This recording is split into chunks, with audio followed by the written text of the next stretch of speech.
अपना प्रदेश उत्तर प्रदेश उत्तराखंड में बात तमाम खबरों की होगी और सबसे पहले बात कर लेते हैं आस्था पथ की। रामनगरी अयोध्या में आज से 14 कोसी परिक्रमा शुरू हो चुकी है, जिसको लेकर जिला प्रशासन ने तैयारियों को ओके कर दिया है। लाखों की संख्या में श्रद्धालु अयोध्या आ रहे हैं और इस मेले में शामिल वो होंगे। श्रद्धालुओं की सुरक्षा को देखते हुए पुलिस प्रशासन की तरफ से ड्रोन कैमरे की मदद से नजर रखी जाएगी। अयोध्या में भगवान श्री राम के भव्य मंदिर का निर्माण शुरू हो चुका है, लेकिन पिछले 2 सालों से कोरोना के कारण अयोध्या में भगवान श्री राम के भव्य मंदिर निर्माण की कार्य की प्रगति के साथ ही अयोध्या आने वाले दर्शनार्थियों की संख्या पर भी इसका असर पड़ा था। लेकिन धीरे धीरे जहां भव्य मंदिर निर्माण का कार्य प्रगति पर अब नजर आ रहा है।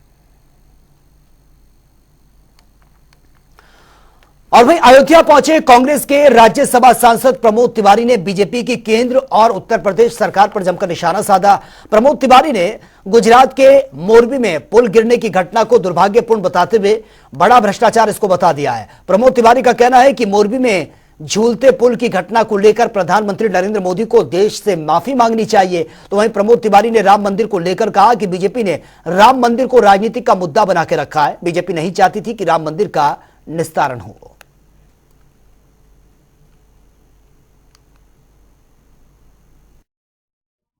देखिए, आज अगर भगवान राम की भव्य मंदिर का निर्माण हो रहा है तो थोड़ा सा इतिहास में चलें। कांग्रेस का हमेशा स्टैंड था कि बातचीत से तय हो जाए या फिर जो न्यायालय का फैसला हो दोनों पक्ष माने। कांग्रेस कभी नहीं इधर से उधर हुई और हमने इसे कभी राजनीतिक मुद्दा नहीं बनाया, इसे आस्था और भावनात्मक मुद्दा रखा। लेकिन यहाँ एक ऐसी पार्टी है जो झूठ के अलावा कुछ नहीं बोलती, सबसे बड़ी भारत की झूठी पार्टी। उसने हर चुनाव में कहा कि अगर प्रदेश की सरकार बन गई तो हम भव्य मंदिर बनवाएंगे। जब प्रदेश की बन गई तो कहा जब केंद्र में भी बन जाएगी तब हम बनवाएंगे। प्रदेश में भी बनी, केंद्र में भी बनी, भाजपा ने तो कभी नहीं बनाया। वही जो कांग्रेस ने कहा था कि बातचीत से या न्यायालय का निर्णय हो। और यह बड़ी खबर है, लखनऊ से हर नगरीय निकाय में गठित होगी सिविल डिफेंस इकाई और नागरिक सुरक्षा की इकाइयों का पुनर्गठन किया जाएगा। जेल सुधारों की ओर सीएम का यह बड़ा कदम है। सीएम का ये बड़ा कदम। और आपको बता दें कि यूपी में जल्द खुलेगी ओपन जेल और हाई सिक्योरिटी जेल। आपदा प्रबंधन और आपात सेवा के रूप में व्यवस्थित अग्निशमन विभाग यूपी में जल्द लागू होगा model fire and emergency act. ये बड़ी खबर से आपको अपडेट करा रहे हैं। यूपी में जल्द लागू होगा ये मॉडल और इसी के साथ ही नगरीय निकाय में गठित होगी सिविल डिफेंस।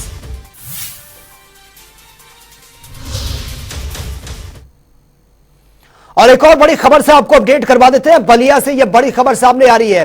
सुभाषपा की महिला मोर्चा के जिला अध्यक्ष का आरोप सीमा राजभर का पार्टी सुप्रीमो पर गंभीर आरोप उन्होंने लगाए हैं। सुप्रीमो के पास महिलाओं को अकेले जाने को कहा जाता है, ये संगीन आरोप लगाए हैं।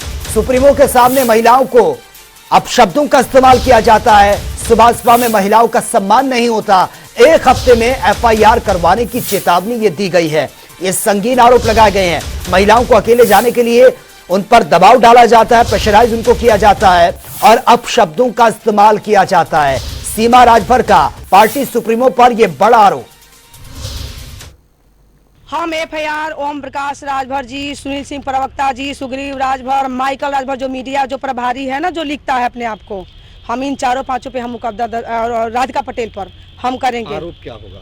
आरोप यही होगा कि महिलाओं का शोषण, तेज तराक जो महिला आती है, काम करना जानती है, जमीनी स्तर पे जो काम कर रही है, जो चेहरा उभर रही है, उसको ये लोग एकदम दबाते हैं, शोषण करते हैं, प्रताड़ित करते हैं। सबसे मेन इसमें की मुखिया है राधिका पटेल और सुनील सिंह प्रवक्ता।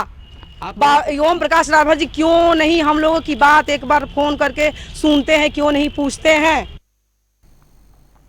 और वही मुरादाबाद कोर्ट में आजम खान के बेटे अब्दुल्ला आजम संग पेशी के लिए वो पहुंचे और बताया जा रहा है कि जयप्रदा पर अभद्र टिप्पणी के मामले में आज मुरादाबाद कोर्ट में आजम खान की पेशी थी। इस दौरान आजम खान कड़ी सुरक्षा के बीच न्यायालय परिसर में दाखिल हुए हैं। साथ ही आजम खान के साथ सपा सांसद डॉक्टर एसटी हसन भी न्यायालय में पेशी के लिए पहुंचे। 2008 में छजलैट केस में आज आजम खान और अब्दुल्ला आजम खान के बयान ये लिए जाने हैं, जिसके लिए मुरादाबाद की स्पेशल एमपी एमएलए कोर्ट में दोनों सपा नेता मौजूद रहे।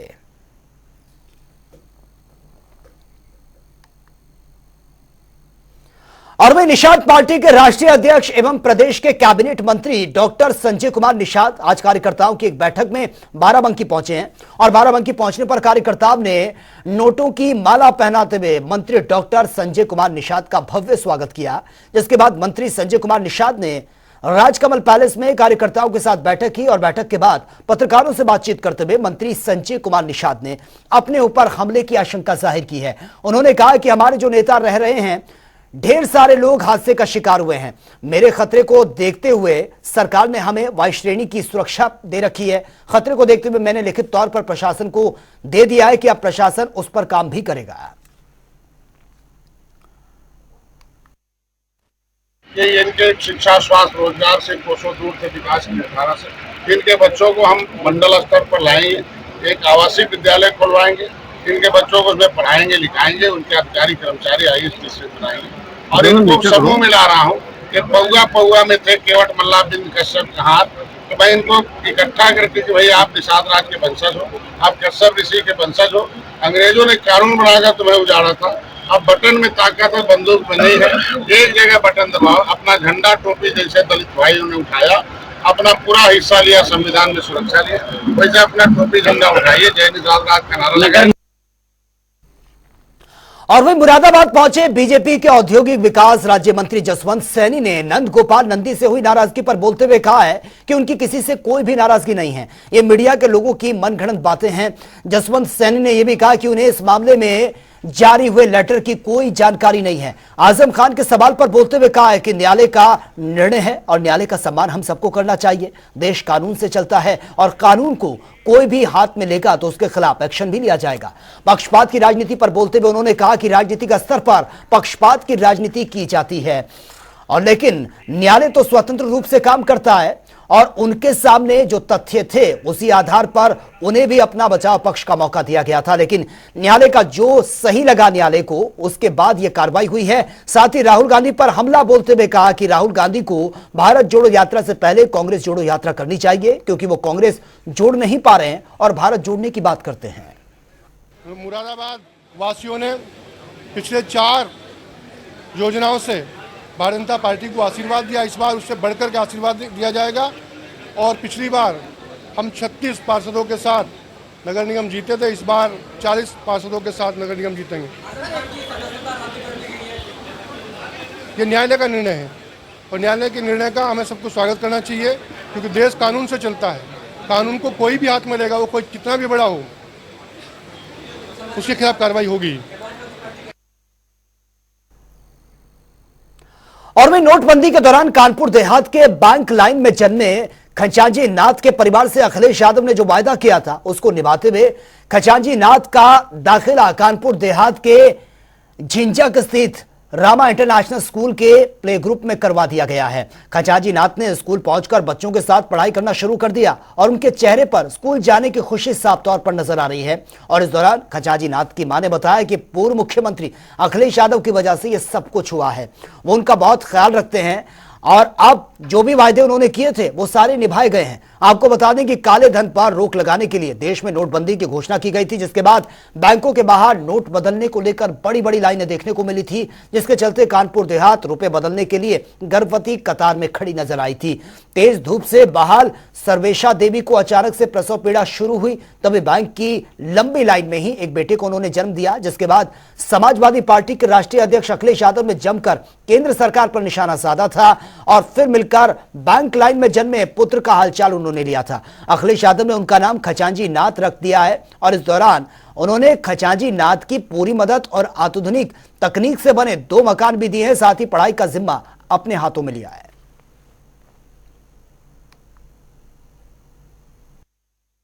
अच्छा, एडमिशन हुआ है? हाँ, किसने कराया एडमिशन? मैडम जी ने दिल्ली की आई थी। अच्छा, किसके कहने पर कराया है? अखिलेश भैया की। अच्छा, तो स्कूल जा रहा है? हाँ, स्कूल जा रहा है। अच्छा, 2 दिन से जा रहा है। 2 दिन से जा रहा है। पढ़ने। तो आप पिछली बार कब मिलने गई थी अखिलेश जी से? 5 साल गए थे। अच्छा अच्छा, जन्मदिन पे कहीं थे? हाँ, जन्मदिन पे गए। पल्लवी पाल जी हैं जो कि औरैया की हैं। हाँ। वो सपा कार्यकर्ता एवं समाज सेविका हैं औरैया से। वो आई थी शनिवार को, और हालांकि हमारी उनसे बात भी हो रही है पहले से। बहुत से स्कूलों में जाकर उन्होंने ये किया है उनके क्षेत्र के कार्यकर्ताओं ने कि कौन सा स्कूल बेहतर है, उसके बाद ये हमारा स्कूल उन्होंने। अच्छा अच्छा। ताजनगरी के जिला अस्पताल एवं स्वास्थ्य केंद्रों की अव्यवस्थाओं को लेकर तमाम ट्वीट देखने को मिल रहे हैं। डिप्टी सीएम ब्रजेश पाठक ने भी जिला अस्पताल की अव्यवस्थाओं को लेकर कार्रवाई की है। बावजूद इसके आगरा के जिला अस्पताल में अभी भी व्यवस्थाएं चरमराती हुई नजर आ रही हैं। जब जनता टीवी की टीम जिला अस्पताल पहुंची तो वहां पर कई गंभीर मरीजों को जमीन पर कर्राते हुए देखा, और ऐसे तमाम मामले जिला अस्पताल में देखने को मिल रहे हैं। वहीं इस मामले में सीएमएस अशोक कुमार अग्रवाल का कहना था कि शासन के निर्देश पर जिला अस्पताल में व्यवस्थाओं को दुरुस्त किया गया है।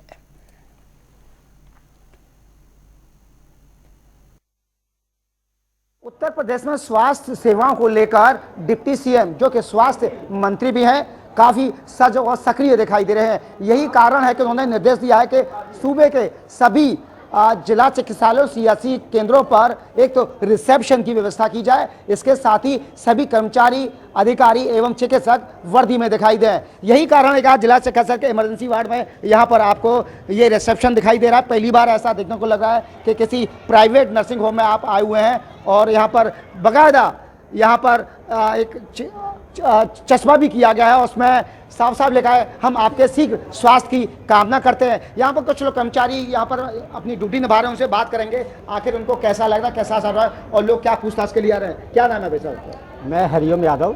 तो कैसा आपको अनुभूत हो रहा है, पहली बार ऐसा देखने को मिल रहा है? ये शासन द्वारा जो अपील की गई है, उन्होंने जो व्यवस्था रखी है कि मरीजों के लिए, मरीजों को भटकना ना पड़े, तो सबसे पहले मरीज इमरजेंसी में आता है तो यहाँ हमारे साहब के द्वारा एक कर्मचारी नियुक्त कर दिया गया है। तुरंत उसे स्ट्रेचर की व्यवस्था मिलेगी, पूछताछ की जरूरत पड़ेगी तो तुरंत उसको जहाँ गंतव्य है, जिस कमरे में ओपीडी में जाना है मरीज को, वो छोड़ के आएंगे।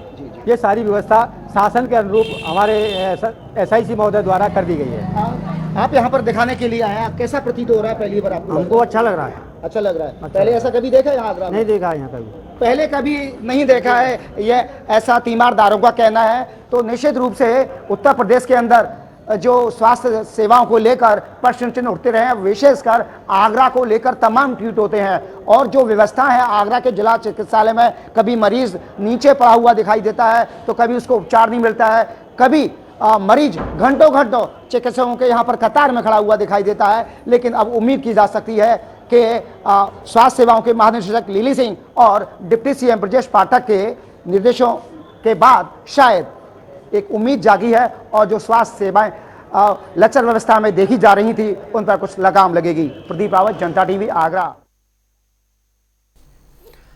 और वहीं अंबेडकर नगर में सरदार वल्लभ भाई पटेल की जयंती और जनसभा समारोह का आयोजन किया गया, जहां पर जल शक्ति मंत्री स्वतंत्र देव सिंह मुख्य अतिथि के तौर पर शिरकत की है। स्वतंत्र देव सिंह ने पटेल जी के विचारों और उनके जीवन से जुड़ी कई बातों को संबोधित करते हुए लोगों के साथ साझा किया है। स्वतंत्र देव सिंह ने कहा कि हमें अपनों से बड़ों का सम्मान करना चाहिए। इस मौके पर पूर्व जिलाध्यक्ष कपिल देव वर्मा, जिलाध्यक्ष मिथिलेश त्रिपाठी, एमएलसी हरिओम पांडे समेत तमाम लोग मौजूद रहे। आज हम सरदार पटेल के जयंती के अवसर पर यहाँ एकत्रित हुए हैं। एक सामान्य किसान परिवार में जन्म लिया, भारत के एकजुटता अखंडता के प्रतीक देश के पूर्व उप प्रधानमंत्री सरदार भाई पटेल जी का स्मरण करके उन्हें कोटि कोटि में नमन करता हूं। और उत्तर प्रदेश की गोकर्णनाथ विधानसभा सीट पर उपचुनाव के लिए आज प्रचार थम गया है। यहां 3 नवंबर को वोट डाले जाएंगे। यहां सपा के विनय तिवारी और बीजेपी के अमन गिरी के बीच सीधा मुकाबला है। चुनाव प्रचार थमने के एक दिन पहले ही सीएम योगी लखीमपुर पहुंचे थे। उन्होंने बीजेपी प्रत्याशी अमन गिरी के लिए प्रचार भी किया था, जबकि प्रत्याशी विनय तिवारी का प्रचार करने के लिए किसी बड़े चेहरे को मैदान में नहीं उतारा गया। जबकि बसपा सुप्रीमो मायावती और कांग्रेस ने उपचुनाव में अपना कोई प्रत्याशी नहीं उतारा। आज आखिरी दिन बीजेपी ने उपचुनाव में अपनी पूरी ताकत झोंक दी है। वहीं आज शाम 5 बजे से लेकर 3 नवंबर तक शराब की दुकानें ये बंद रहेंगी और विधानसभा गोला की ही नहीं बल्कि उससे बाहर के 8 किलोमीटर के एरिया की सभी शराब की दुकानें भी बंद रहेंगी। आज गोला विधानसभा उपचुनाव को मध्य के तहत आज चुनाव प्रचार शाम को 5 बजे बंद हो गया है, जिसके लिए आज चुनाव प्रचार के लास्ट दिन में भाजपा ने अपनी पूरी ताकत झोंक दी है। कई मंत्री, कई सांसद, कई विधायक गोला विधानसभा में चुनाव प्रचार के लिए उमड़े हुए थे। वहीं सपा की तरफ से विनय तिवारी के पक्ष में कोई भी सपा का प्रदेश स्तर का नेता चुनाव प्रचार करने नहीं आया, जबकि सपा मुखिया लखनऊ में बैठे बैठे भाजपा के ऊपर विरोध प्रदर्शन करते रहे, भाजपा के ऊपर उंगली उठाते रहे, लेकिन अपने प्रत्याशी के समर्थन में गोला विधानसभा में चुनाव प्रचार करने के लिए नहीं आया है। वही इसी वजह से भाजपा के अमन गिरी की जो उम्मीदें हैं वो बुलंदी पे हैं। भाजपा प्रत्याशी अमन गिरी की जीत सुनिश्चित होती नजर आ रही है। वही सपा प्रत्याशी विनय तिवारी के खेमे में एक मायूसी देखी जा रही है, क्योंकि जो भी बड़े नेता थे उन्होंने उनका सपोर्ट नहीं किया है। आज वही जिला प्रशासन ने भी निष्पक्ष चुनाव कराने के लिए पूरी तरीके से अपनी कमर कस दी है। आज शाम 5 बजे से जिला प्रशासन ने विधानसभा गोला के अंदर जो भी शराब और बियर की दुकानें हैं उनको पूरी तरह से प्रतिबंधित कर दिया है। गोला ही नहीं, गोला के एरिया के बाहर 8 किलोमीटर विधानसभा के बाहर जो भी दुकानें आती हैं उन दुकानों पर पूरी तरीके से प्रतिबंध लगा दिया है कि 3 नवंबर चुनाव होने के बाद में ही शराब की दुकानें खुल सकेंगी। वहीं प्रशासन ने 3 नवंबर को पूरे जिले में एक सार्वजनिक अवकाश घोषित कर दिया है, जिसके निष्पक्ष चुनाव कराने के लिए उद्देश्य से अब सारे प्रत्याशी जो भाजपा और सपा में आमने सामने टक्कर थी, वही सपा अपनी जीत के लिए लगा रही है। तो सपा विनय तिवारी जो कि ब्राह्मण मतदाताओं को रिझाने में लगे हुए हैं, अपने प्रत्याशी ब्राह्मण होने का फायदा उठाने के लिए वो ब्राह्मण मतदाताओं के पैर पकड़ने में जुटे हुए हैं।